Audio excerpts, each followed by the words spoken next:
it's impossible to review this movie without spoiling it. Basically, two people wake up too early on a long spaceship. It literally is a long spaceship. It's a long spaceship, yeah. On a long journey. On a long journey, and they wake up and they're sort of stuck alone. And the film is odd, to say the least. Hello. Is he asking me on a date?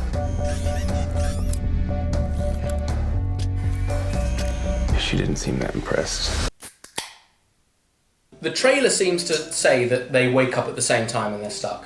When you actually see the film, Chris Pratt, due to an asteroid's hit the spaceship that's travelling towards a colony. It's got 5,000 guests, or like colonizers. They are 30 years into a 120-year journey. Yeah, and Chris Pratt's the one guy who wakes up, and the first 20 minutes of the movie, maybe? It's just him. It's just him, and so it's Red Dwarf. It's Red Dwarf. It's Red Dwarf, the movie.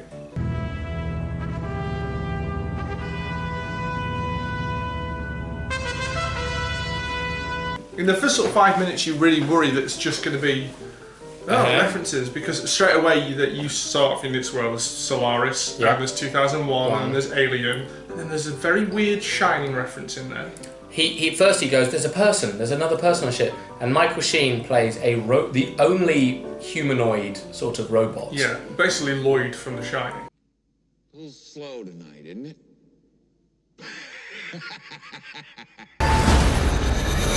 My worry was 5 minutes in it was going to get bogged down in references, and it didn't. It sort of spent 5-10 minutes going, other films. And then it just said, well, let's just crack on with our own really weird film. Really odd. Because he goes mad. Because he starts to go mad.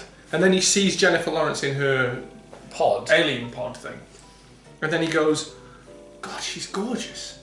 And then there's a whole thing, and you find out it's a year.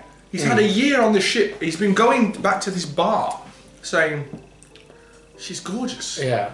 I really want to wake her up because I really want to fuck her. Yeah. And this Michael Sheen just sort of polishes a glass and goes, that sounds like a great idea. Yeah. Why didn't you do it, sir? Yeah. Like, another drink, yeah. Oh, he's such an enabler. He's the biggest enabler. It's fucking bonkers. Why don't you, do what you want to her? If it feels good, do it.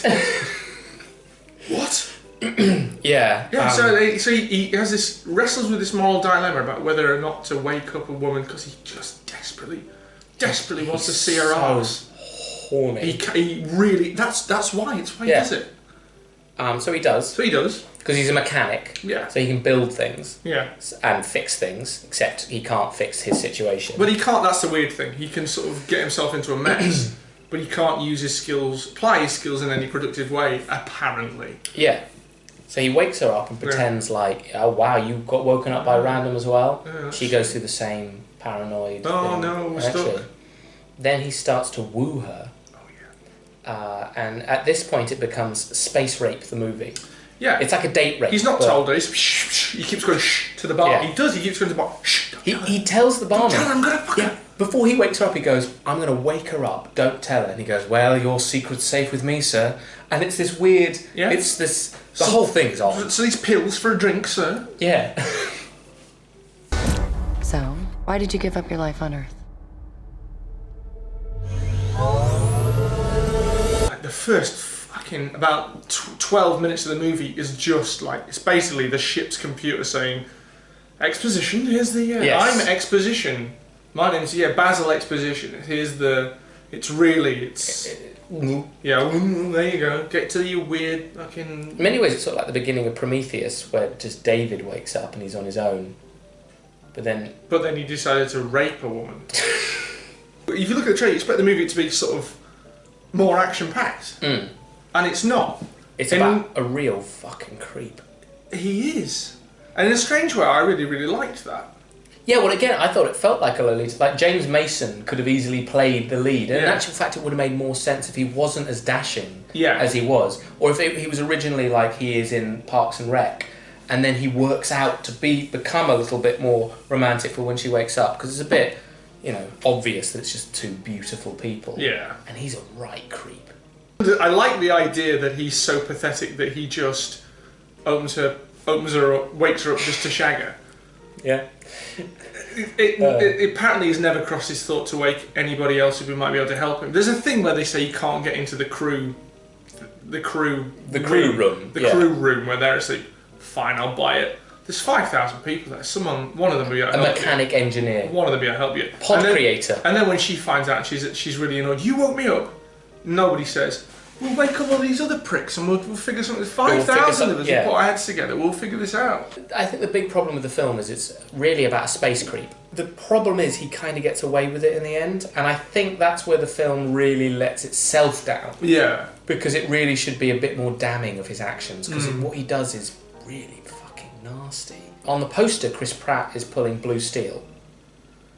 And Jennifer Lawrence can be, I thought, she's it's just another Jennifer Lawrence vehicle and stuff, like where the X-Men films have now made Mystique the protagonist, the head of the X-Men. It's so odd. I like them both in it a lot. I thought Chris Pratt played the creep. I did. He was an arsehole, but I sort of wanted to spend time with him. Mm-hmm. She was kind of... I think she is a tremendous actress. Mm-hmm. And Michael Sheen, when the trailers I thought was doing the I am Butler 709. Yeah. And he was really... Great. The part was well written as this creepy robot, and he played it just the right side of creep. It almost feels like the movie I would have written had I been a 14-year-old boy. I'm stuck with Jennifer Lawrence till the end of time. Yeah, it's written by a child, isn't it? She can't not sleep with me. It's written by this lonely pervert who drinks a lot. And he's just gone like, most beautiful woman in the world. I wake her up and I've just got an unlimited supply of booze and a really charming bartender who'll lie for me.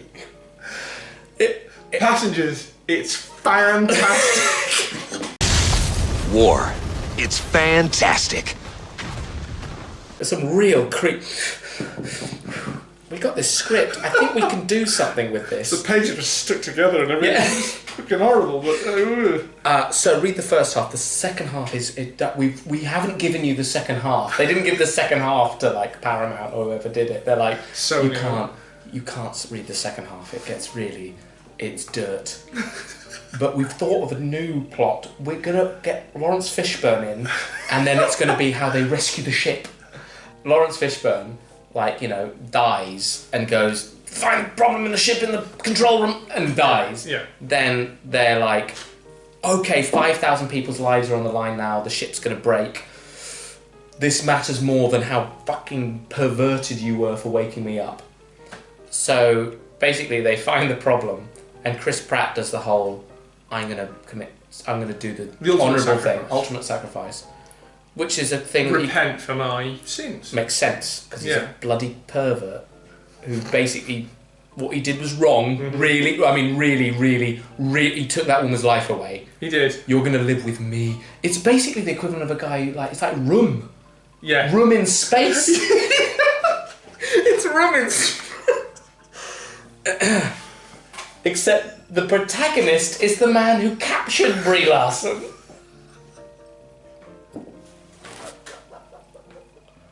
What a bloody creepy movie. So, but he says, I'm going to do the honourable thing, and I'm going to, kill myself and save the ship. He does, but then she flies out going, I can't live without, it's like it's Stockholm Syndrome. Yeah. I can't... Take her away from Chris Pratt. Let him float away, he's such a bad man. There's the thing where he goes, actually, now that we have the special Lawrence Fishburne's, thing, we can use the medical pod for one of us. I can make this right, and you can go back into hibernation. And he should make it right, because what he's done is wrong. I'll do the honourable thing, and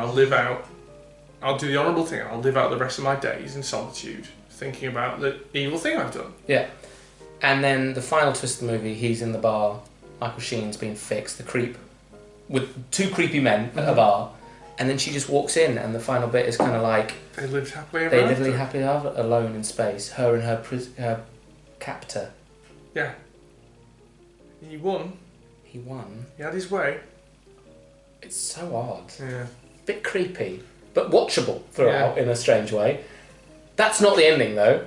The ending is he plants a tree in the middle of the spaceship, and then the rest of the crew wake up. Andy Garcia, in the role he was born to play... For all of about 3 seconds. Yeah. Doesn't have a line. A lift door opens. It's Andy Garcia as the ship's captain, and he looks around. It's just like a tropical paradise because the tree's overgrown. There's birds somehow. He's unleashed birds from the bird freezing facility, and he goes. He doesn't even do that. He doesn't even inhale. He just goes. And that's it. That's Andy Garcia. That's what he does these days. Andy Garcia is the man who goes. And then if you read her diary, you just go, poor one. Yeah. Yeah. I mean, She's at peace now. Yeah. Get a skeleton out of his skeleton's arms. Take her away. We're going to give her a burial. What should we do with him? Just kick him out the airlock. Prick. Passengers. It is a total nonsense. With some good stuff in it. And if you think about it for a minute, it's stupid and a sort of nasty. Kind of enjoyed it. Does that make me a bad person? Yes. Yeah.